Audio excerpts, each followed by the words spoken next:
Talk about you like you're a 5-year-old. That's not the worst idea I've ever heard in my life. That's what we're all about on this podcast. Not the worst ideas people have ever heard in their lives. But what makes it hard? Hottest day of the year on average, and then hottest time of the day. In Phoenix, Arizona. In Phoenix, yes. Well, during this 50 miles, you got to meet Courtney and Jamil. Oh, yeah, that's right.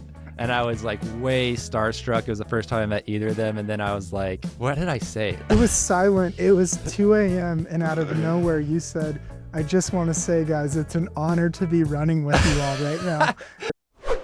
Imagine this. It is the hottest day of the year. It's also the hottest time of the day.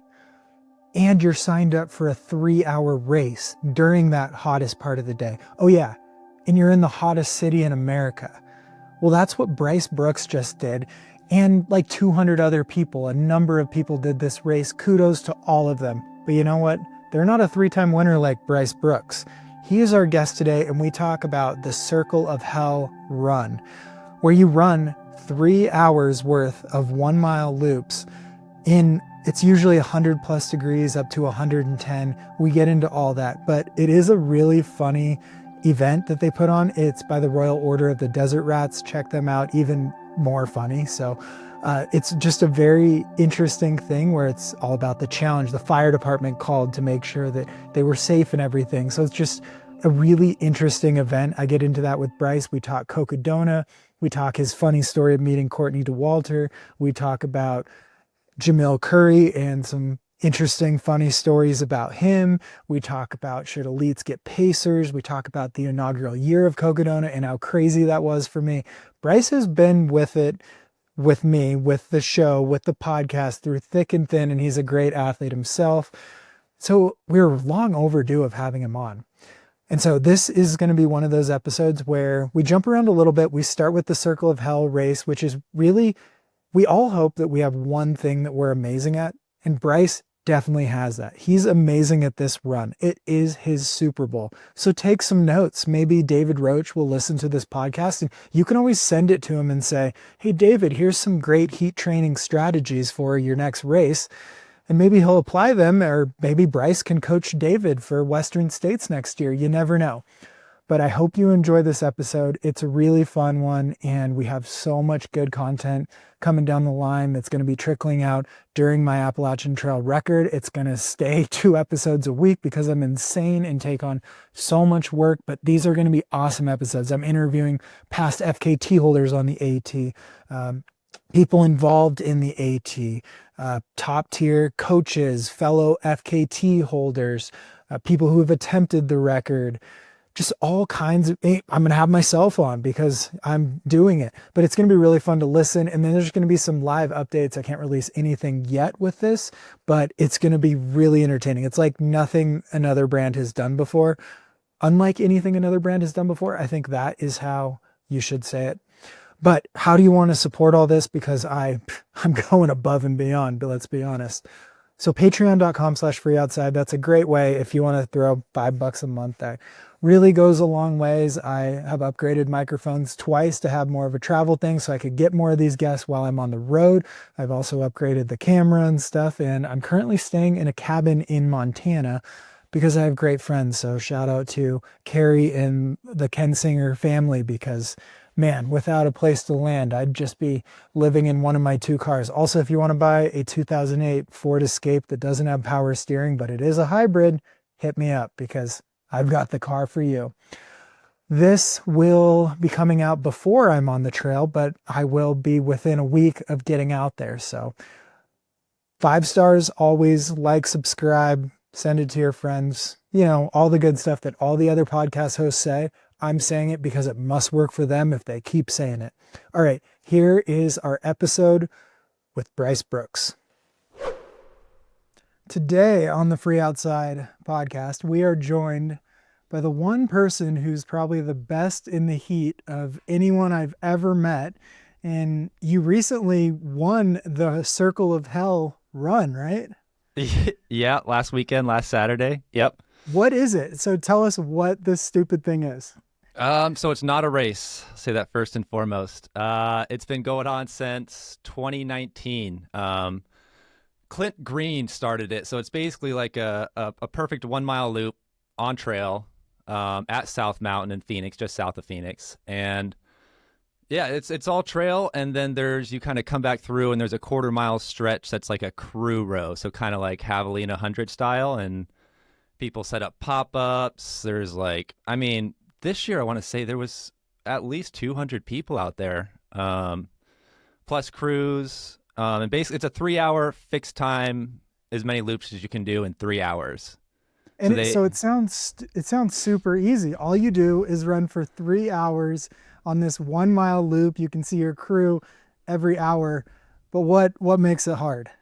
Hottest day of the year on average, and then hottest time of the day. So it's like it's July, usually late July, and then 2 p.m. to 5 p.m. In Phoenix, Arizona. In Phoenix, yeah. So this year we got off easy, actually. It was only, I want to say 102, 103. Oh, wow. So, I mean, relatively speaking, not too bad. But it's been like 110 and humid out there before. So how many times have you won it?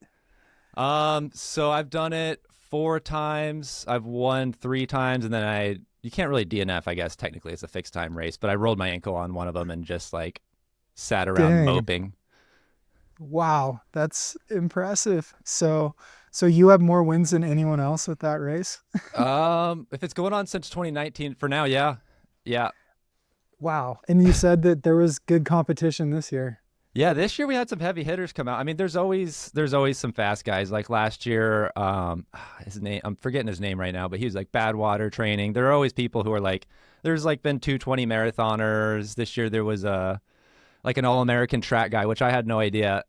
I mean, so a lot of the people to go out there without a crew, I take it very seriously, especially for like technically it's a group run, but I'll bring out family. I'll drag my brother out with his girlfriend. My mom ran it this year, which was pretty cool. Mom ran 10 loops, but I bring a full crew and we're dialed. It's like I mean, my full stop time was like 1.5 minutes. So, and then the people who are going out, the one who was like definitely faster than me, if you look at like any specific race time this year, he had no crew. He had an ice bucket where he had a bunch of shirts that were soaking in ice. And then, so he had to refill his own bottles. So it's like maybe not totally fair, but it's fun. It's a fun practice, I guess. Yeah. So what is the strategy? How do you win this year after year? What's the crew strategy to be dialed, and give us some lessons on cooling when it's the hottest day of the year in Phoenix? Yeah. I mean, so if it's not humid, you're definitely going to want to like soak down. I soak down every loop. So every single mile, I'm having my brother, we brought 200 pounds of ice between me and my girlfriend summer this year. Just for us two, and then we brought more. We put 2 pop-up tents and we had a bunch of people in there. AJW was with us.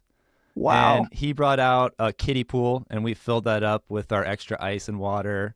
Like, we take it way too seriously. But really it's like I have my crew swapping out bottles for me, so I'm going to run through, and then it's either a bottle swap or an ice bandana swap. So you start completely soaked, try to stay wet the entire time, and like basically every 2 to 3 miles, I'm putting a new ice bandana on.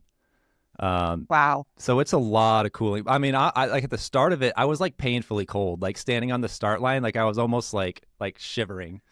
But that's how you want to do it. Like that's the game.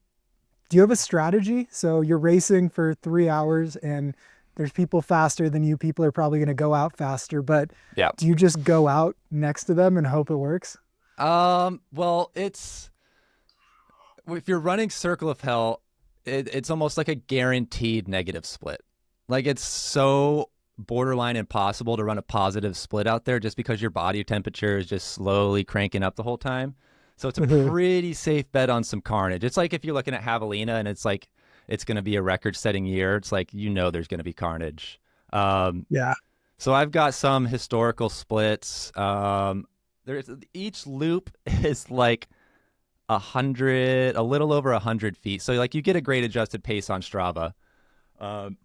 So I told everyone I was going to go out at like 7:30 pace, and then I was cold, so I went out at like 7:15 pace at the start, and then by the end I was pretty close to 8-minute pace. But it's just managing the blow up, really. It's like who blows up the least. Everybody's going to blow up. how Yeah. well can you manage it? Are there people in front of you when you're running 7:15 pace? At the start, there's also like an award for the fastest first loop, and so there's a specific prize for that. And there's a segment of folks who go out there and just rip the first loop, and they spread it out. Like that plays right into my strategy because there are some people who are going to go with that group at the start. I'll let them go, especially like the first hour, not counting loops. Once you hit like an hour and a half, if you still have some legs, that's when you start pushing, but your pushing is really like a little bit slower than what you started at. Like I've Okay. never had a race where it's so hard to like not run a positive split. Yeah, totally. Do you know which people are in front of you? Like, is your crew keeping track of that too? Like, this is your Super Bowl, it sounds like. It is. I've literally said that out there, like verbatim, like multiple times. It is. It is my super. It's the one I could train so specifically for. I also live less than a mile from this loop, so it's like, I mean, I have almost 250 reps on this stupid 1 mile loop in this singular direction. Um. What was the question? Sorry. Yeah, like when did you move into first place and is your crew Oh letting yeah. you know where you're No, at with no. 200 people? Crew has no idea what's going on. I mean, there's so many people coming past. I come in and I start screaming because you have a bib, and how they track it is they either hole punch it. This year they sharpied it, which was a little bit faster, and you have like on your, so they'll hit like they'll sharpie out lap number 7 or whatever. And so I'll come through there, get sharpied, and then I just give a bunch of hooty hoos, hooty hoo, like as loud as I can as I'm coming through, and that's my notification for them to take the ice bucket out to the side. And then I come in, and I had my younger brother Landon. It was his first time out there. He was the ice sponge guy, and then Kayla, who is my other brother's boyfriend, which my Dawson, my other brother, wasn't there, but she still showed up. They come out like every year, like Yeah. but they no. So I mean, you could see most of what's going on around you because it's desert, right? So it's not like there's a bunch of trees in the way. So I knew that I wasn't in the start for the first few loops, but then I think I passed him at some point when he dipped off to start crewing himself. Okay. Yeah. And then do you start looking at the course record, which I believe you also have? Do you try to aim for that at some point? Yeah, I mean, okay. So the first year I ran it in 2022 and did 21 loops. That was a course record. The next year, 2023, I sprained my ankle and then moped around. And then 2024, so last year I got 23, which is these are all. And then so this year I got 24. I was close to 25, but it was a pretty big jump up from last year. Like I was pretty stoked on it. Yeah, that's huge, man. That is rough. So like break it down. How many loops can you get in the first hour and how many do you get in the last hour? Like how much do you drop off? So what 7:30 pace? How many loops do you get? I mean, eight. It'd I be think like about eight, eight. eight on Yeah, average. yeah. Yeah. So maybe like closer to 9. It was more consistent than I've been. Like the drop off wasn't too crazy. I Yeah. kept like every single mile. Like the last mile was 7:59. So I was like, I will not go over 8-minute pace. Uh, Yeah. so yeah, starting off at like 9 miles per loop, and then towards the end a little bit less. Are you fueling or anything during this or just not even worrying about it? Oh no, I'm taking some gels. And Okay. it's mostly salt pills. Like Yeah. you just have to take a lot of salt pills, like to the point where you're almost full on salt pills. Like it's a lot of salt pills.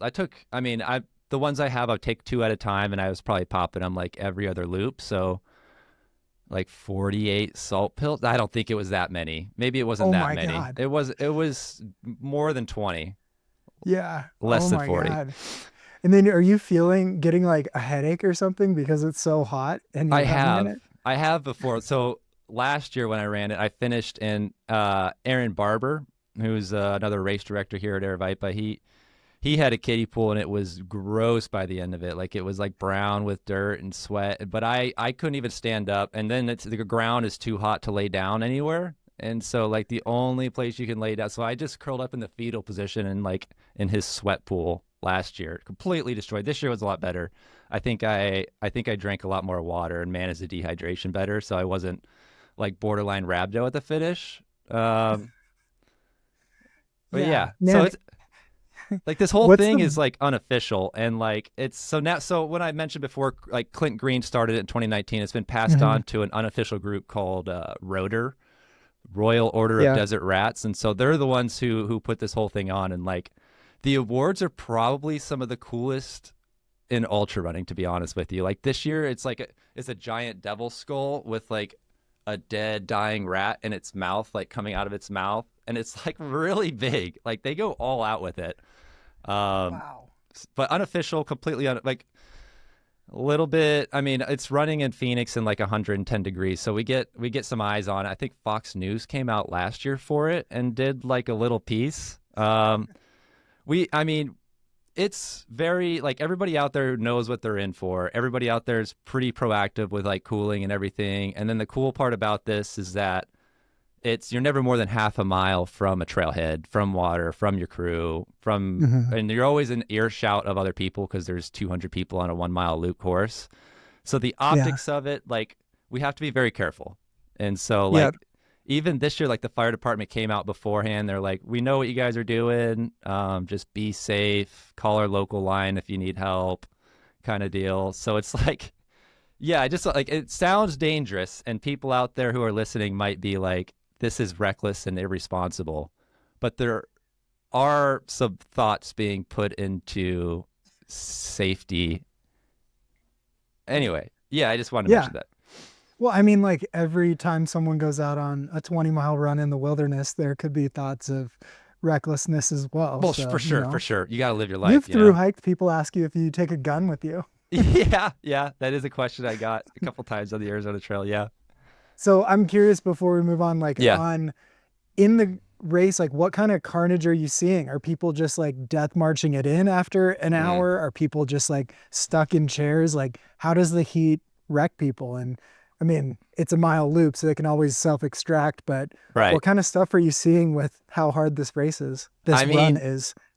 mostly it's hikers. I mean, the first few loops everybody's running, but then it very quickly turns into like people power hiking because there are some like decent little bumpy climbs.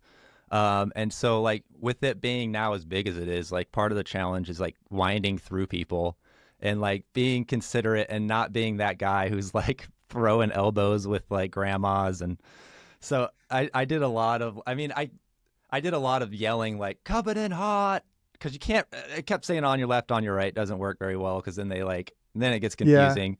But everybody out there is like super chill. Like everybody knows it's kind of a party. Like they have signs reminding you of like the actual people who it's not really course marking because it's a 1 mile loop, but they put up little stake signs that are like, why are you doing this question mark, and then they have like a little speaker on the trail. There's like one spot where they have like AC/DC playing out of like a boom box.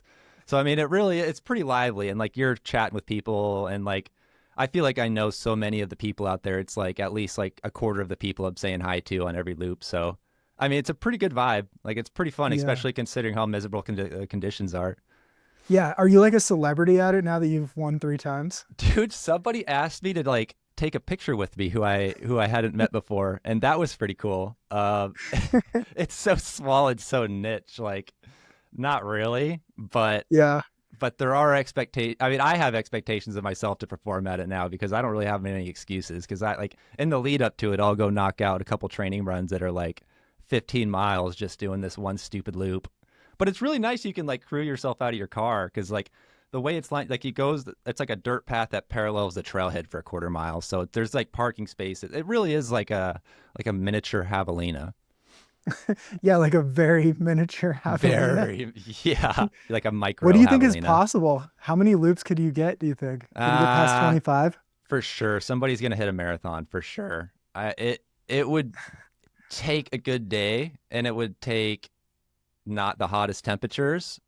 Um, but I mean, it's definitely doable. You'd need a crew. Like I Mhm. would need to minimize my stop. I only had a minute 36 of stop time the entire time, and I would need to minimize that a bit, and then work on a lot of speed. It's possible, but you'd be going to the well. A 3-hour marathon in Yeah, yeah, like 110 degrees. a Boston qualifier. Yeah. That would be crazy. So Yeah, do you think this is the like thing in life you're the best at of like all the skills out there? Yeah, like sub ultra distance in the heat, basically. Uh, Like fixed time in the heat on a trail. it's pretty specific to my skill set, like for sure. Like it makes me want to do bad water at some points one day. The barriers to entry. I mean, I'd be like, I then you got to run 400 miles and go out and volunteer. But I mean, it does make you want to run bad water. Like it's got bad water vibes. And there was also a guy, Tim.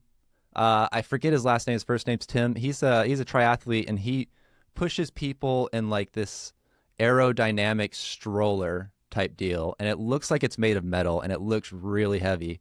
And he did the whole thing pushing it, and so he's like, Oh, there's like some steep inclines, and he's just like losing footing, like his feet are sliding back, pushing the stroller up. So like, that's probably more impressive, to be honest, than what I did. well, I mean, a win's a win, A win's so a you win. can't Well, I mean, take we'll that take away. it for sure. Like, I don't think I want to do that, but I respect it. Yeah, I don't know how you do it bad water because of your disregard of fueling most of the time. Dude, I've been better. It has improved, not significantly, but it is better than what it was. Like Yeah, I, we need to find just like all the hot races around the world and just like send you to them as our representative. yeah, test them out. Like have like a rating system, Yeah, dude. exactly. You could be like our baseline for how hot things are. There's got to be something that's just like a stupid hot marathon. Oh, dude, but I'm from Arizona, so wherever I go, I just go, "Oh, this is cool. This is so cool." Yeah, It's basically winter. yeah. You They, you always say the line like it's just a dry heat. yeah, yeah. If it's humid though, that's not my ball game. Like humidity added to the equation, like pretty much knocks me out. But if it's a dry heat, dude, we're balling. Yeah. Do you do specific heat training or anything leading into this, or do you just run at the hottest part of the day? Every day, dude. I mean, I don't run in the mornings, and so I'm running 4 to 6 p.m. every day. Um, w- yeah, it's not too bad. Like this, we've had a pretty moderate summer compared to the last two. Like we've had a lot of days that are closer to 100 than 110. Where like last summer, I feel like we had this insane stretch of days that were all over 110. We haven't been getting much rain, but this year's been better. Yeah. Do you think if David Roach had just moved to Phoenix, he would have done better at Western States instead of trying to run with a heat suit in Boulder? Dude, I watched the whole series. I do have thoughts on this. I mean, I the what he's talking about with the heat suit is like it gets up to like an internal temperature of like 100 degrees.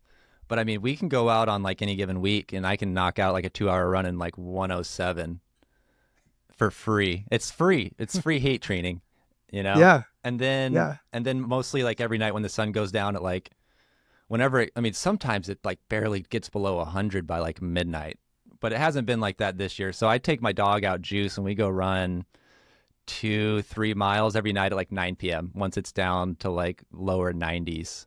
And so I get a little extra even before bed. Sometimes we'll hit a rattlesnake and then I get this massive adrenaline dump and then I can't go to bed until like 1 or 2 a.m., which happened like last week where Juice almost like ran right over a rattlesnake. But yeah, I mean, it's kind of nice. So, I mean, I get like a double down of heat training basically every day.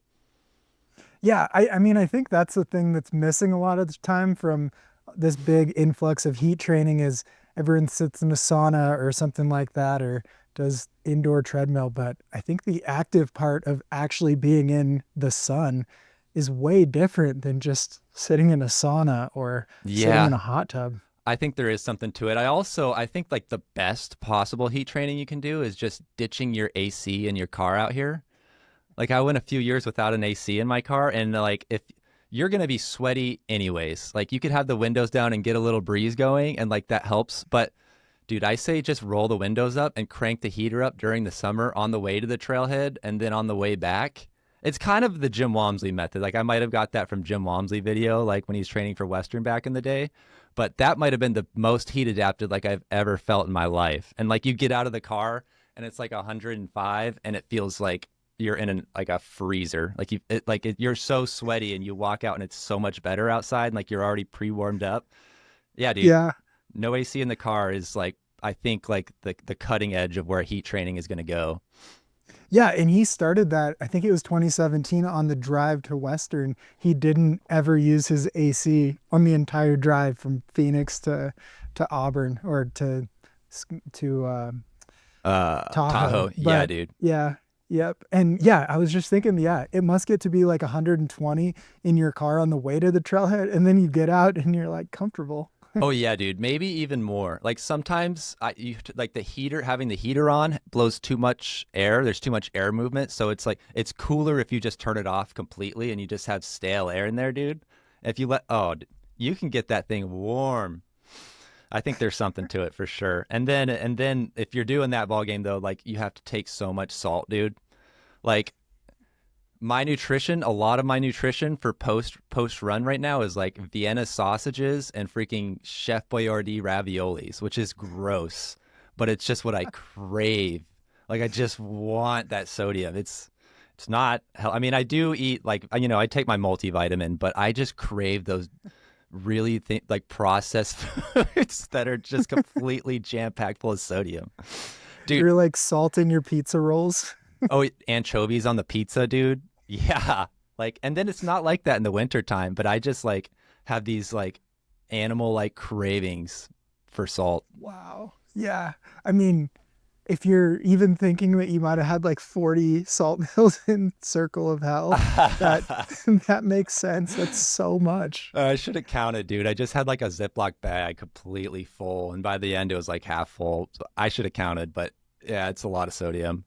Do you know anything like sweat rate or sweat concentration, or are you just like grabbing handfuls of these salt pills? No, dude, it's by feel. Like Summer, my girlfriend is like way more dialed in than I am on that kind of stuff. Like she's gotten sweat tests before, like she knows like approximate rates and stuff. But no, I also feel like it changes like quite a bit from season to season. Like your sweat rate, obviously, but I'm basically basing this off of nothing. But my hypothesis is that your sodium content in your sweat also changes. Maybe that's not true. I think I'm a pretty salty sweater. I just take as many as feels right, and then afterwards, if I still want more salt than I eat, then I just like drink a bunch of Vienna sausage water and just slam them. The Bryce Brooks sweat concentration test is to just like go like this and be like, "Yep, salty." Dude, if you I've been running in all black, mostly because everything else I own is stained, like from like squirrel's nut butter. But you could really tell how much salt you have if it's a dry heat and you're not saturated. You look down, it looks like a white tie-dye shirt. Like I had somebody ask me if I was wearing, like, if it was a design or if I had just gotten done running at one of like the Aerovipa Wow. group runs lately. That's kind of awesome. Yeah, you should do consulting for both salt and nutrition advice on Yeah, what to eat, diet planning, meal planning. Vienna sausage coaching. Yeah, that's a perfect name. VSC. Yeah. Man, so what else do you do outside of, run Circle of Hell? I work for Aravaipa. Like I'm in the Aravaipa podcast room right now. I do marketing, content. It's kind of a broad spectrum of things I do here. I help with the racing team. I help manage the racing team for Aravaipa. I got to go out to like Western States and Hard Rock this year just to go do social content, and like a little bit of sleep deprivation for sure, but like so much fun. Like I basically just get to follow the race in real time with a camera. And then just like desperately try to find a Starlink to post on because there's no service anywhere at either of those two races. But yeah, that was like my last couple months. Is the big ones were going to Western and Hard Rock. Yeah. Do you race the athletes on the Aerovipa racing team very often, and do you ever beat them? It's happened. It's happened before. I race them pretty frequently. I don't try to, like, I don't target races that have racing team members in them, but sometimes it works out that way. And honestly, it's always a lot of fun. Like, Yeah. the Pete Mortimer, who was on the team, who now kind of helps on the back end, called Crown King tryouts because I went back and forth. I do Crown King Scramble 50K is like one of my favorites, but I do that every year. And I've had some like pretty heated battles with racing team members out there. And so Pete gave the nickname tryouts. Yeah. Do you have to be out there with like your phone capturing social content while you're racing them? Dude, not so much, but it is like an idea on the docket. Like we have some social content ideas that involve running with a GoPro that might be coming up soon. Yeah, and I think you're known for like how many miles you do while filming. Like you'll run a quarter of a race with people while filming them at the same time and Yeah, then go back to it with someone else. especially more for the live stream. If you're doing the live stream, it's like those long continuous shots, like until you drop out of service or whatever. But the I've since I've switched over to more doing like Instagram specific content, it's more like you're just looking for like the 30-second highlight clip. So I haven't been getting as many miles during actual filming that I was when I was doing more live stream stuff. But like for Hard Rock, for example, it's like, I mean, you can't, it's so hard to get around that course. You really only can find them in like a few spots Mhm. along the route. So we got a lot of miles like hiking up to certain points on the course to find that 30-second clip. So it's like, we did, Summer and I went out and did a 6 hour long hike up to Handy's, which we didn't get all. We went up to like one of like the saddles near it, and for like less than 4 minutes of total video. I think it's like a 6 hour round trip. So Wow. so still getting some steps in. It's just a little different. It's pretty. It's a little bit less time sensitive with the social stuff. I guess like you record it and then you go back, you find somewhere where you can post it. Whereas live stream, it's like you have to get it in the moment during that. It's a little bit more high pressure. So yeah. Yeah. Well, people are dying to know in like 100-mile race, what is the highlight? Because basically they're just like running, right? Or walking. Yeah. Yeah. Part of it's luck. Like I got a really cool shot this year at Hard Rock of I think it was Matthew Blanchard and Zach Miller, like within and German, like all within like 30 seconds of each other cresting this one summit. So then like sometimes and then like in the background's beautiful. Uh, it's you have to get a little bit lucky with the timing, and then you go up to the prettiest spot on the course you can find. Is they're kind of going for quality over quantity, because you could go to like the aid stations for sure Mhm. and get a lot more videos, but it's not as engaging, Yeah. Yeah. and you Did already you get get a the shot of Blanchard putting the condoms on his shoes no, dude, crossing the no, river? that was Sean Hayworth. No, Sean the Spy from Jamil's Chipotle challenge. Yeah. Yep. He's That was interesting. Dude, that was genius. That was like, are those specifically for that? Like, are those like like shoe covers for like a hazmat crew, or like? I don't know. I've heard of like the Taramara using those actually, but that's about it. Interesting. Yeah, that was rad. I was not expecting that. And then I wondered, like, did he carry him with him and like use them multiple times? Because that's like really the only river crossing that we got on video. Like, did those go back Yeah. in the pack and get used again? Like, that would be because there's a lot of water Yeah. crossings in Hard Rock.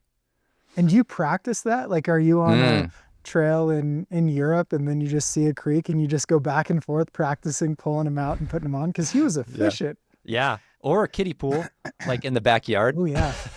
Yep. Kiddie pool. That would be good. Like a sprinkler or something. You just have like your wife or girlfriend out there with the stopwatch. All right, go. You just slide them on Yeah. and then like skip across. Yeah. I ran a race with his girlfriend was in the race actually, Alex. So super weird. Oh He yeah, does have someone who could help him time that. yeah, dude. Big brain move right there. That was like the standout piece of gear from Hard Rock, and then Western was the swimsuit cover, the Nike swimsuit cover, the Oh holy yeah. white shirt.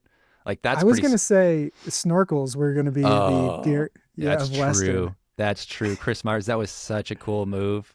And Yeah. then there was people in like the comments, some people were posting like Instagram videos of that, and they were taking it so like they didn't understand that Chris was like having fun with it. They're like, is that really necessary to like, and or people were like, is he muling a snorkel? It's like, oh my gosh, it's just a great photo op. Like he's just having fun with it, you know? If he had like a penalty because he had his snorkel muled, that'd be so Oh funny. my gosh. Yeah. Yeah. Do you think it was Scott Jerick's idea? Because he was let's just put that rumor out there. I I could see it, dude. Him and Scott have been sharing a lot of miles, you know? Or the year that Jim kind of got swept down the river a little bit, Yeah. Yeah. maybe Jim wished he had a snorkel, so Chris brought it just in case. Yeah, dude. And like some floaties. Like it honestly, like if you had like a tube down there ready to go and you could Yeah, just like hand lined it, just like hanging out in the tube, that would be pretty cool. Zero like a effort. unicorn, a big old Yes. like river tube. Yes, dude. Functional and fashionable. Like you don't have to worry about twisting your ankles on rocks or anything. You're just in like a unicorn donut tube, Yeah, just like scampering across. taking a break. Yeah, maybe your pacer can even push you. Is that legal? Maybe. Dude, I don't know. Probably not. All right, this leads us to a good topic. So now that everything is live streamed or on social media and you're at the front of it, is there a space for these almost gimmicks so that you can increase your own brand and people talk about you more? Because we've talked about Nike because of the weird shirts. We've talked about Chris because of the snorkel. We've talked about Matthew because of the shoe condoms. But we haven't said the winner of either race's name. We've only said the gimmicks. So Dude, are that's gimmicks true. the name of the game?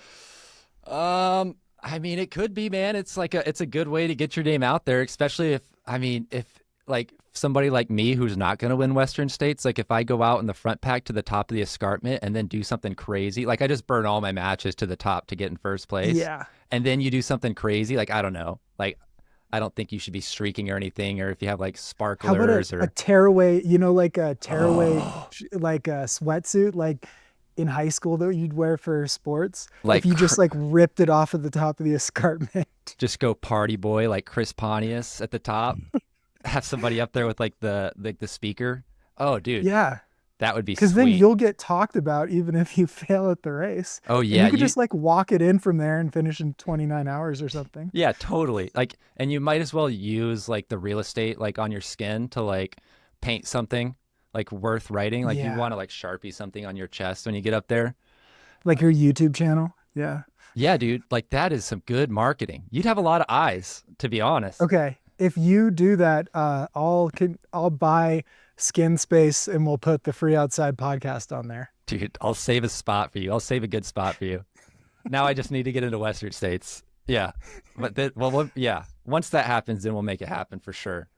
Yeah, I do think there's something to be said for that. I mean, everything is about what people are talking about. And this year, everyone talked about basically everyone who didn't run and David Roach. And then maybe, yeah, it was like way less about what actually happened in the race and more about what surrounded it.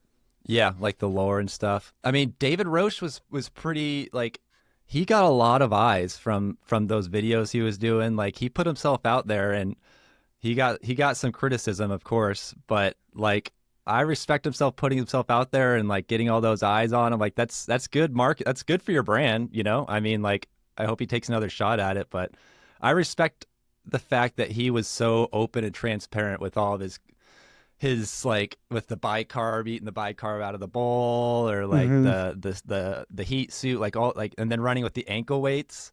Like David Roche is basically doing what we're talking about.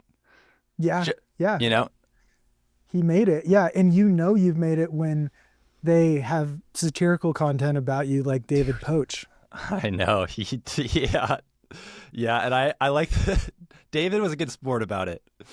Like he was in the comment section, I think, of most of those, which was fun to see. And then Dillism's on there.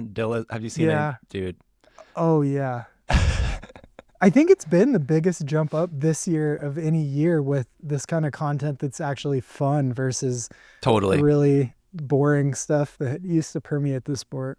Unsolicited Max Joliffe memes, some top tier content. Have you seen that one? Oh yeah. Yeah. Yep. Yeah. Who do you think the next person that should be used for some of this content is? Dude, I don't know. I mean, Scott Jurick's like the OG account, right? Like Yep. your boy. Yep. We have him. I'm surprised there's not like a some of Hayden Hawk's looks really could be perfect for memes. Like he has the whole cowboy thing that he started doing a little. yeah. He could be perfect. You could lean into that for sure. I'm surprised there's not like a David Goggins one already. Yeah. He's kind of in the past though. That's He's true. been too hard for too long. Yeah, kind of low hanging fruit. Hayden Hawks would be a good one. I think we need like Jamil, something with Jamil. Yeah. Yeah. I'm gonna be careful on this one. case my Just boss is like how, listening. yeah, like But how Jamil thinks of something, or like quotes by Jamil, like which would be like, well, I guess I could be a full-time CEO, win the Chipotle challenge, and do Hard Rock in Western states within 2 weeks. Maybe I'll even finish top 10.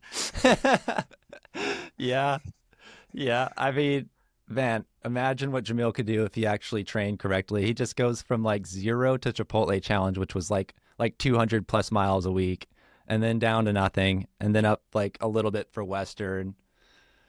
Yeah, Yeah. it would be a good meme account. Like his racing calendar is very all over the map right now. Well, yeah, let's just talk about Jamil and we'll be careful for you. But it's so incredible that when he jumps into something like the Chipotle challenge, he's like, not only am I gonna win this and keep running my company from this quarter-mile stretch of pavement, but I'm also gonna go home after it and edit a full video every night. Like he's like, how can I do this the hardest way possible? And he still does it. Dude, he's like he's one of the most hardworking people I've ever met in my life, and it's definitely at the sacrifice of like sleep and like sometimes maybe his emotional well-being. But like if he says he's gonna do something, like he'll do it. Like I didn't have any doubt for Hard Rock or Western. It's like how much is he gonna suffer based on what he's done in training and preparation? But like, yeah, dude, it's pretty incredible. On top of he was editing all those videos himself for Chipotle Challenge, which is Yeah. insanity. And then like I would go out there and run with him and just talk work. Like we would have work meetings while I did like a 10-mile like run with him back and forth in Tempe, which that actually was not that inconvenient because it's not very far from the office. Like I would just go out there before work, chat with him for a little bit, and then go in. Yeah, he'd set up all his like Calendly is like all join me on this quarter-mile stretch yeah. of pavement. All his meetings are active during that. Yeah, and then when Kevin goes back out there and he has to like start taking it seriously again, he should just go on like do not disturb for like 30 minutes at a time in between meetings. Yeah, dude. Yeah, it's fascinating. I love the story of Javelina a couple years ago where he decided he was going to do it because he needed a qualifier like the night before. So he It had to wasn't drive even home I and get mean, shoes. I I didn't even know until the morning of. And like he was getting ready at the live stream studio to run the race, like literally less than 15 minutes before race start. He's like putting his shoes on, packing his vest. I mean, even Western, like before the race with I think it was 3 minutes to go on the clock, he was setting up lights on the sides of the start line so that we could get better footage with our drone of the start. Like it's like the race isn't typically the priority. Like he'll do it, but like that's not probably what's on the top of his mind, you know? Yeah, when he's running something, is he also communicating with you guys, telling you what you should be shooting and stuff? Literally, yes. Like Javelina, we were getting messages like pretty constantly. It depends on like Western, there's not much service. Hard Rock, there's not much service, so there's less of that. But I think if he's capable of doing that, like absolutely. Like he was troubleshooting stuff during Javelina 100. Like not even kidding. Yeah, he seems very hands off. Yeah, we're working on it. Yeah. No, it's impressive. Yeah, I think Aravaipa is such an interesting company too because it's just like everything goes back into the company, whether it's like more content or more expanding or whatever it may be. Even how long you've been there, like 3.5 years or something? Yeah, that sounds right. Yep. Yeah. What have you seen with like the growth and what are Oh, you dude. guys doing next? Are you going international? Is Aravaipa buying UTMB? Breaking news. Yeah, actually, yeah. No, we're not. I don't think that's not what I've heard anyway. But I mean, when I started, I think it was between 30 and 35 events. And so that's 3.5 years ago. Now we're close to 70. So like in the time that I've been with the company, like we have basically doubled the amount of events that we put on in the US. Like especially like Colorado went from like Silverton, like Alpine Marathon, and then Kendall Mountain to now there's 15 events in Colorado alone. And we've got one in Utah. Now we're in California. And then we got everything on the East Coast. Like, yeah, it's like exponential expansion. And it's kind of hard to Yeah. keep up with sometimes. Yeah. Uh, You like see an event and you don't know if you guys own it or not. Yeah. Yeah. But I Okay, mean, just because that's it. Oh, go ahead. oh, that's just I mean, that's just his vision. Like and it's pretty cool. Like we're not opening up these new events. Like a lot of these events that we're getting now are race directors who have an established event out there who don't really want to direct it anymore, or they're ready to move on to other things, but they don't want the event to die. So then they'll reach out to Jamil. And that's how a lot of like the events we've come across lately have gotten to us. And that's like really helpful for not stepping on toes. Like it's Hmm. basically if you go into Colorado, like every single weekend there's trail races somewhere. And like if you just go up and just pop up like your own event, it's probably going to step on some toes for some people whose like participant pool that you're going to like be pulling from just by default. So Yeah. that's where a lot of the expansion has been coming from. And it's been cool. Like we've been working with a lot of other race directors. You see how other people do their other events, and then we kind of add our own flair, but not like completely taking them over, you know? Yeah. I remember the first year you guys owned Jackpot, I ran the 48-hour and Jamil was out there, and people would be like, he'd ask him what things were like the year before, and someone said there were always popsicles in the afternoon, and he was like, oh, and then he went to the store and got popsicles. Like that's the Yeah. level of like attention to detail that he pays, whether it's good or bad as the CEO to be that in the Mm. weeds. I don't know, but it was just like Yeah. Yeah. really cool to value the experience that much and want it to be a similar event that everyone had been signing up for years doing. Yeah, totally. I mean, even down to like the race director who was there before, Ken Rubley, absolute character. If you watch the Cocodona live stream, he's the frozen grape guy. Yeah. Um, he had the event before, but he always wore this crazy suit, and I want to say it was like it's all poker like themed out, Oh like there's yeah. poker chips and whatever. And Jamil, I don't know if he got it from Ken or if he got one himself, but like Jamil kept that tradition of the suit going and was out there in like this like multi-layered super hot suit during like the whole event just because that's the spirit of it.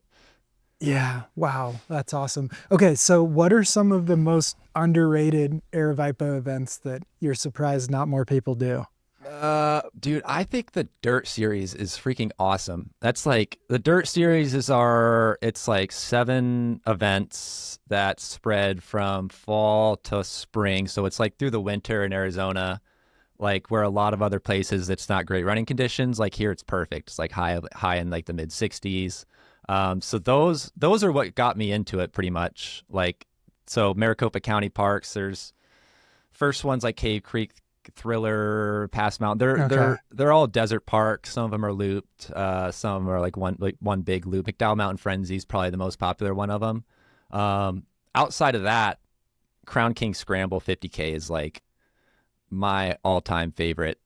It's It used to be like a premier race in the country. It just isn't quite the same level, but it used to be where every top runner, at least in the US, would go to it every single year. oh yeah, it started. I want to say that the first training run I want to say was 1986, and then or maybe even prior to that, and it was a bunch of like the local OGs out here did it as a training run for Western states. And it's Mhm. basically North Phoenix is Lake Pleasant. You start at Lake Pleasant and then you go 7,000 feet point to point up a mountain, and you finish in this saloon, this Crown King, the town of Crown King, which is like an old mining town. And you like go into the saloon, and once you enter the gates, that's the finish of the race. But yeah, like going on since 1987. Like Roadrunner had it for a while, but yeah, it was that one and like Highline, not Highline, Mhm. Zane Gray, which is on the Yep. Highline Trail. Like those Yep. two were huge out here. And if you look at like some of the old entrants, like you'll recognize a lot of the names. Like Zane Grey, I mean, like Anton Kripicka, Hal Corner, Scott Jurek, David Goggins, like all those guys ran it like back in like the early 2000s. Joe Um, Rogan. Yeah. Yeah. yeah, all those big names. Uh, yeah, Crown King Saloon is sweet. It's mostly Forest Road, which I'm kind of partial to, like not the most technical races. Crown King in March is pretty awesome. Yeah. We should get you Yeah. out here for one of those. I mean, you basically done it in Cocodona. Like you did the much harder version of it, but it Yeah. Well, good. parallels the start. You got us to Cocodona, which we have to do every podcast because that gets our SEO and engagement up. Why Yeah. is it exploded in popularity? You've seen it from the side and within is a pacer and crew and on the live stream. Why do you think it's just worked in 5 years? It's just, I mean, I think the course is like pretty epic, pretty perfect. Like there's not a lot of are there any other point to point 250-mile races? Like not so much that I know of. Well, Arizona Monster is like one of the newer ones. That's a 300, so that doesn't count. Excuse me. Yeah, and that one, I mean, come on, got nothing on Cocodona. You said it. Yeah, so like I mean, Cocodona goes through like all these old towns with tons of history. Like you go through Crown King, you go through like main downtown, like Whiskey Row of Prescott, like Jerome, Clarkdale, like all these. I mean, I've done a bunch of marketing research for the event, and like personally, like there's some like stories that I find so interesting about each one of those towns. Like I could go through. We could probably do a whole podcast on like the history behind the towns of Cocodona. Yeah, we'll do that leading into next year. All right, perfect, dude. Yeah, Jerome's got some crazy ones, dude. They were wild out there. I bet, yeah. But I think it's just so diverse. Like every like 50 miles is like a completely different like biome that you're in, or like the surroundings change so rapidly and like drastically. And then the live stream, like we've leveled up the live stream quite a bit. From year one, it's probably pretty insane. Like I haven't gone back and watched it recently, but I think it was a lot of like picture slideshows, like service. We didn't really have the first Starlink satellites. We saw those go up during the first Cocodona together. We thought there were aliens. Yeah. Yeah, you thought you were definitely hallucinating. I thought I might be hallucinating. Yeah, we didn't know what the Starlink satellites were. Little did you know you'd be working for that company and your whole job would depend on Starlink. Yeah, dude, it's pretty. I mean, my first exposure to Cocodona was like exactly the same as yours. Like it was just through like Dylan Harris knew you, I knew of you. Like I had read your book before then. I actually listened to you on a podcast. I forget which one it was, talking about your Arizona Trail FKT.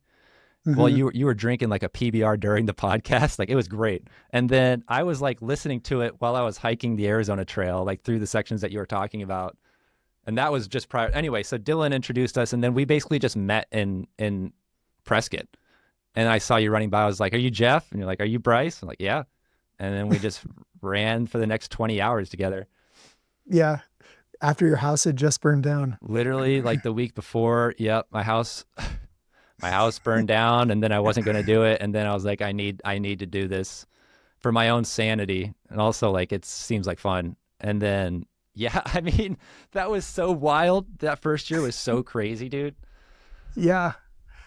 I mean, we ran like through I think we did like 50 miles or something together. And then I had no planning to get back to my car after. Well, during this 50 miles, you got to meet Courtney and Jamil. Oh yeah, that's right. And I was like way starstruck. It was the first time I met either of them. And then I was like, what did I say? It's an honor to be running with you, I think is what I said. It was silent. It was 2 a.m. and out of nowhere you said, I just want to say, guys, it's an honor to be running with you all right now. And the dead silence from everyone. Yeah, and it was still silent afterwards. And we were all like, what are you talking about? Dude? No, Courtney was actually super nice about it, as she is. But yeah. She's always nice, but inside she was probably just crumbling. Yeah, and then I met Jim Walmsley the next day, and that was like fresh in my mind, so I played it super cool. And I was just like, what up, Jim? You're like, do you run too? Yeah. You run a trail race before? Yeah. And then you finish that section and you just have to hitchhike back to your car. At Deer Pass, right as the sun was coming. It was like it was pretty dark, I think, when I finished. It was right as the sun was coming up. And I talked to everybody at the trailhead, and they're all crewing. So of course they're not going back on course. Nobody's going back on course. And so I just go out and like I've done a through hike, like I've hitchhiked before. So I stuck my thumb out. And then like after 30 minutes, I realized I was hitchhiking towards the wrong direction. Like the sun came up and I was like trying to get to Sedona when I was really trying to get back to Prescott. And then got picked up by a car that was a little beat up. And it's like, I was stoked, like a car is a car, and got in, and I sat on like a huge pile of trash in the passenger seat. and there was this guy in full hunting gear, and I guess he wasn't even, I don't even think he was hunting. He basically told me he was going to drive me like a couple miles down where I'd have better luck hitchhiking. And I had like $50 in cash. I was just like, if you bring me back to Prescott, I will give you all of this. And he thought about it for a while. And then his response was so weird. He's like, yeah, I guess we can do it. I don't think my wife will realize I've been gone or something weird. Dude, this story, I'll keep going. This is kind of a long story. So then we start driving up and over Mingus, and he's asking me like about the run, when you're going up and over Mingus, you go through Jerome. We're driving past runners, and he's asking about them. He's like asking if they like do drugs to get through it, and I was like, no, but I mean, maybe there might be a few guys, but like, no, they're just running. And then his car overheats and like starts steaming out of the hood. And so I use my soft flasks. I'm not kidding. Like what's left in my soft flask, and we like cool it down. We sit, and then we go up at like 10 miles an hour, and there's a huge line of cars behind us, and everyone's pissed off. And then he's about to finally drop me off, and he starts telling me that, because I asked him, I was like, so you must have started hunting early because you picked me up at like 5 a.m. and you're coming back into town dressed in hunting gear. He's like, and then he told me he was like on a bender. Like he had been out there, like, I think he's definitely doing some drugs out there. And I didn't realize this until I was like almost back at my car. But anyway, he dropped me off. I gave him the $50. He drove away. I drove home. And then I drove right back up to run the rest with you in Flagstaff. Yeah. I mean, it worked better because you had your car. But then, yeah, we finished the last little bit, and then you drive me back to my car, which was in Black Canyon City. Yep. And then you're like, you can stay at my parents' house. Yeah. And I'm like, I've slept like an hour or two for 4 days because it took like 95 hours. And I just remember it's the worst time of all the bad decisions I've ever made to like get behind the wheel, because I was like this, and then I would stop at every single exit and get another soda with caffeine in it. And that's how I drove all the way to your guys' Dude, house. we weren't thinking very straight. I think I was pretty delusional too. Like our IQs must have dropped quite a bit for me to be like, oh yeah, Jeff's good to drive home right now. But then I remember, and I was just like, yeah, I'll figure it out. But which we did. And then I remember I was talking to you about Filiberto's sometimes during the run when you were still in the race, and then you got like carne asada fries, which is like definitely the move when you're in town. But then by the time you got to my parents' house, I was already home and asleep. And I'm pretty sure the story goes like, my dad opens the door for you. You guys had never met before, and you look all crazy. And my dad tells a story that you said, am I at the right place? And then he just goes, yep. Yeah, and they were having a party, and all I needed to do, I like needed to sleep so bad, and they're like, come on in, do you want a drink? We're having a party. It's like, I am so dead right now. Yeah, dude, I woke up and you were there, and there wasn't a party going on when I fell asleep, but then I woke up and there's like people like, what the hell? Yeah, like, and they had on like the live stream and stuff too. It was so weird. Such a strange experience, dude. That was one to remember. That first year was wild. It really sums up the entire race of just like no plan, didn't know how it would go, and it somehow worked out, even though along the way there were a lot of questionable things happening. You didn't even know how drop bags worked. Didn't you just have like, you just put one drop bag and assumed it would go to all of them? Yeah. And then I just was like, they're like, where's this going? It was like, I thought it was going everywhere. How about Mingus? That looks about halfway. So I just sent my entire like duffel bag that you'd travel for a week on vacation with to Mingus Mountain, and that's all I had. It's like at mile 100. Yeah. I had one chance to change my gear, and it was at mile 100. Brutal, dude. Ugh. Good times. Yeah, it was so fun though. Like there was no pressure. Yeah. I had a blast. I basically just ran around Jamil, and he had a pacer the whole time, and I just basically used his pacer to stay awake the entire time. At one point, me and I can't remember who was pacing him, but we were telling jokes, and Jamil was like frustrated and mad because he was like tired and needed didn't want any talking, but we were having so much fun that Jamil just like ran ahead and his pacer was like chatting with me. Need some quiet time. Yeah. Yeah. He probably worked like that was before I was with Aravaipa, but I would safely assume that he probably didn't get any sleep that night before the race started because he's just focused on live stream or setting the race up. Yeah, those were the glory days. And how did you turn all this into actually working at Aerovipa? Because I think this is kind of interesting because you basically won an award for being such an amazing employee and then you quit that job. Yeah. Yeah. The timing was tough. I was at REI and yeah, like I ran Cocodona. Like I was getting very much into trail running and wanted to be part of Aravaipa. And so I had already interviewed, I'm pretty sure for Aravaipa for it was like a like admin assistant position. Like I was basically like the front desk receptionist when I first started, just get my foot in the door. But then I won the Anderson Award at REI, which is basically like Employee of the Year. And I put my notice in like a couple weeks later and I just felt absolutely terrible. Or maybe it was like the week after, like, yeah, I felt pretty bad. You're Um, like employee of the year, but not next year. See you guys later. Thanks for the award. I'll see you guys later. No, it was a tough call, but I mean, yeah, this is where I want to be. Like I'm basically get to do what I love. Like I get paid to run around like in the mountains of Colorado with a camera. Like it's hard to beat. Hmm. It took a little leap of faith, but yeah, happy where I am. Yeah. And then you ended up doing front desk work and that evolved into Yeah, actually doing some substance. you just bug them until a position opens up, and yeah, got my foot in the door, and then got into marketing, and here we are, 3 years later. Yeah. Crazy. Yeah. All right. What else do you have to share with us? We've covered most things. I don't know. Uh, I'm running a marathon in November. It's Okay. the Phoenix 10K marathon, which it's kind of confusing, but it's a Phoenix 10K. It's been going on for 30 years. It's James Benet, he's the race director. He does Man Against Horse too. Like he does some cool ones. So switching into some road, a little bit faster stuff, but just gonna be running the heat, man. Same old. Yeah. No more hundreds on the docket. One Dude. was enough. Well, for now, I will do another 100, but yeah, Mogollon wasn't an easy one. I was like, it's so technical that I won't be able to redline. I won't blow up because I can't even run that fast. It doesn't matter. But it ended up just being really hard. I got the finish. I don't have another one on my list unless you have some recommendations. Maybe Javelina one day. What should I do? Yeah. You could be good at Javelina. I mean, you can only mess up like 20 miles at a time because you see your crew every 20 miles, which is great. And it's hot, which is good for you. Dude, So I think this is the move.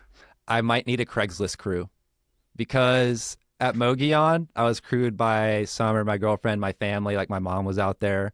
And I just never wanted to leave an aid station. It was basically like I got to like a camp out with all my friends and we're hanging out. And so my stop time was like insane. It was like 3-4 hours. Uh, but I think if I had a Craigslist crew of people, like complete strangers who just knew what to do, and I didn't have any personal, like emotional connections to them, like it might Yeah. be kind of effective. Who do you hate? Let's get them to be your crew. Yeah, I don't know. I don't really hate many people. Give us Um, some names. Come on, let's start some controversy. let me pull my list. No, no. Yeah. I think that is interesting because like stop time is now, I mean, maybe like 5 years ago, especially, it was like the paramount thing people could get down. And Carl Meltzer always would have like 10 minutes or less. And yeah, I think it is the crew thing. If you want to hang out with the people that come to support you, maybe that's a bad choice. It's tough, dude. I'm gonna have to like tape off part of the pop-up tent so they can't communicate with me. During Mogollon, I wanted them to refer to me as it, like dehumanize me. Like if my pacer Yeah. comes in, like it's not eating, you know. But Yeah. nobody was willing to do that. So, but I think a Talk about like Craigslist you crew. like you're a 5-year-old. Yeah. Yeah, yeah, or like I'm like a dog or something. It's sick and it's not eating. It's not running fast enough. Yeah. I think you should do Black Canyon. Yeah, yeah, that one is on my list. Yep, Yeah. I gotta go back for the 50K at least. I'm pacing. I'll be pacing this year, but that one is on my list. Okay. Last story. Tell us about what happened at the 50K there. Oh, geez, dude. Nah, I mean, it's just a blow up, dude. I felt pretty good for the first like 20 miles. And then nobody told me like the last 10 was a little bit harder. And then I just slowed down. And then I ran out of water. And then I ran past an aid station and didn't fill my water because I was too worried about catching up to the people in front of me because I'm like, I lost my mind. Like my lizard brain took over. And I eventually like called my crew and told them to bring me some water because I didn't have any water. I was just like hiking at like a 30-minute pace. And then the one point where they could bring me water was like literally a mile from the finish line. And I took it instead of just slogging it in and getting a finish. So I took it and then DNF'd myself because I didn't want to So get you yelled at. DNF'd with like 2% of the race to go. Correct. Yep. It's brutal. Pretty miserable. That rented a lot of space in my head. But now I'm like, Yeah.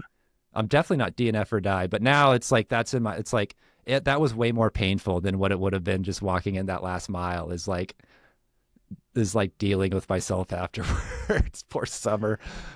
Just moping for like a week and then you get over it. It's like, whatever. But Yeah, you just need to treat all of these other races like the regular season, and then Circle of Hell has to be the Super Bowl. Like if you win that, then you won the year. Like just make that your whole identity. I mean, we're already heading that direction. Like it's not far off. So Put the trophy on your desk at work, maybe some tattoos. Yeah, multiple definitely. of them, dude. Just line up all the skulls. Yeah. Yeah, you could be the Scott Jurek of Circle of Hell. Dude, I would take that. That'd be awesome. Yeah. Okay, last topic I got for you since we haven't hit this one yet. Yeah. What do you think of the news? Like Jim said that elites shouldn't have pacers. And the more I've thought about it, I think it's like pretty good. And why I bring it up, and you don't have to enact anything, but some of the races that Aravaipa and other races put on, there's so many people that if you just take out the pacers, I think it could make it a more pleasant experience. I don't know. I see the pros and cons, but especially the elites, I think it's like an interesting idea. Yeah, I for sure have talked about this before. I mean, it's a good point, especially for golden ticket races. I don't think we'd ever, I mean, not to say that we're going to do any of this. This is just like me, just like flow of consciousness. You are not representing the values of Aravaipa right now. But, yeah, I mean, I don't think any of the races, I don't think it makes sense to remove pacers entirely, but I do think it makes sense if you're going for a golden ticket. Like in order to win a golden ticket, you would run with no pacer. Like that makes sense to me. The amount of people going for golden tickets, I don't know if it would actually make too much of a difference as far as like letting more people into the race, because I mean, how many people are really going for golden tickets on each side? What is it, like 50? Well, I'm the king of creative solutions. So what if it was this? As soon as first place finishes, first place male, first place female, whatever, then you can have a pacer. So first place is finished, then everyone else can have a pacer. It's not a bad idea. That's actually, because then it's almost like catered. So if you're a back of the pack runner, it gives you a better chance of finishing. And if you're mid pack, you probably get it at the right spot. And if you're front of the pack, you probably don't get one. But I think that could be pretty interesting way. And then there's, 2 or 3 aid stations you can pick them up at. And if you hit those aid stations after the winner has finished, you can have a pacer. That'd be kind of cool. I think that's smart. I mean, right now what it is like for some of the races, it's like for Javelina, for example, it's like third loop or sunset. And so it's like that's kind of like along the similar lines as sunset, it's just like, it's not like an exact time, right? But it's like, yeah, I mean, that makes sense to me. Yeah, I think it should be more on duration or time of day versus actual distance because, I think it really, the pacers are in place to help people make them more successful. But if you're going to finish in a certain amount of time, you don't need that help. And then it only helps and caters to the people you're competitive with. Like the 100 people you might get to pass all get a pacer at the same point anyways. So yeah. I've heard a similar argument for Hard Rock. As far as like if they didn't have pacers, they could double the field, right? But Hard Rock's so exponentially more remote and tougher that it kind of like that one makes like it's probably going to be like it has to be like a race by race basis, But dude, I think for golden ticket races, you might have something there. I think that's not the worst idea I've ever heard in my life. I think that could work. That's what we're all about on this podcast. Not the worst ideas people have ever heard in their lives.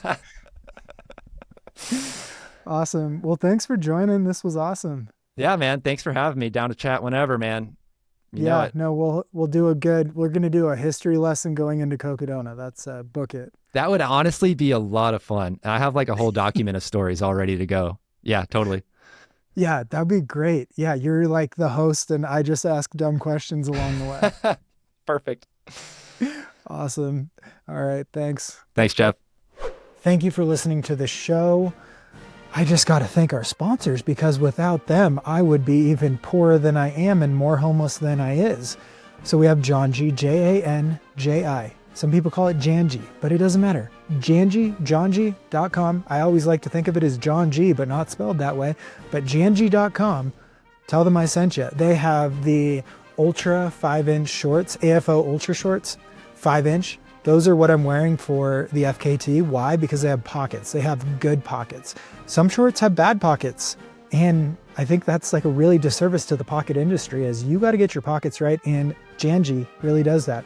Their sports bras are great, I guess. I don't know. I haven't tried one recently. Maybe back when I had a few more things up top as a man, I was using the sports bras a little bit more. I've worn one a couple times satirically, but I haven't used one recently. So you're going to have to trust someone else. But I've heard from others, sports bras are awesome. So give them a try. See if they can keep those ladies in check. Other sponsor, Garage Grown Gear. Most things I'm taking on this FKT are from Garage Grown Gear. I would highly recommend looking at their freeze-dried meal section and then clicking into Trail Goods Co. because I think these freeze-dried meals are amazing. Also, the company ReadyWise has my signature meal. You could buy that and support it. You could also buy my book and support my book. It's called Free Outside. Basically, everything's called Free Outside. I make it easy on you, except for YouTube. That's called Jeff Garmeyer. But anyways, Garage Grown Gear. If you're a runner and you like camp out before races, upgrade your sleeping bag. Upgrade your sleeping pad. It's going to make you run better. And if you're a thru hiker, make that stuff lighter. Make yourself more miserable. You're out there because you don't want to have the comforts of a home. So distance yourself from all of those. So go to garagegrowngear.com. Tell them I sent you. Tell them I sent you to be more miserable. That would be funny. Or go to their Instagram and message them that I'm wondering what items I should get because Jeff Garmeyer said I should be more miserable. And our last sponsor, CS Coffee, csinstant.coffee. It's premium instant freeze-dried coffee. And I've dealt with some of you when you haven't had your caffeine fix. And this is a good way to get it. So check them out. Buy it. I think you can sign up for their email and get a discount. It's just really good stuff. It's better than Starbucks Via by like 10 times, 10 magnitudes of betterness, I would say. It's actually got like a texture and tastes good. So when you're out in the backcountry, you don't have to drink basically dirt mixed up in your water. So csinstant.coffee. All right, that's all the things. You can support on Patreon. You can join Substack. You can follow on Instagram, follow on Facebook, follow on TikTok, follow right here. Give a comment on YouTube. Tell me I'm awesome. Put a tiger emoji somewhere. I don't know. Do whatever you want. Stay elite, my friends.